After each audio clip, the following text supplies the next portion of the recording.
চলো চলো চলো চলো চলো চলো চলো আগে নিচে যাই চলো কফি খেয়ে আসি কেউ কি যাবে কফি খাওয়া গায়ে 10টা বাজে তোরা দুই ব্যাপারটা এই গে তোকে দুই ব্যাপারটা নেশা বিষয় আমাকে তো নেশা শীতের দিনে বাইরে যে এক কাপ কফি খাওয়ার যে কি মজা তুমি কেমন তবে তো চলো উঠো আর দেখি একটা নাটকে যদি ও ঘুরানা দিয়ে কি সে দিছে বাংলাদেশের নাম্বার 1 ইউটিউবারের চ্যানেল ও আমি দেখছি আমার অনেক না আসলে প্রথমে যে সময় এই ওরা বলক করে সেই সময় ওকে চেহারাটা ছিল কেমন সেই সময় ও সাইকেল স্ট্যান্ডিং দেখাইতো সাইকেল স্ট্যান্ড করে দেখাইতো তোরা দেখা যায় তো ও তো বস্তি ছিল আগে তো ওরা একদম বস্তিতেই থাকতো তারপরে না ইউটিউব করার পর 2017 সালে ওকে ভাগ্য খুলছে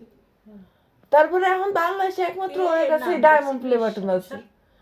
17 20 সালে ওরাই পাইছে ও না সে 17 তো মিস্টার বিস্ট আর এরা 20 সালে ঠিকই আছে 20 সালে ওরা ইউটিউবার বাটন বাংলাদেশের মধ্যে একমাত্র একের কাছে ডায়মন্ড প্লে বাটন আছে বাটন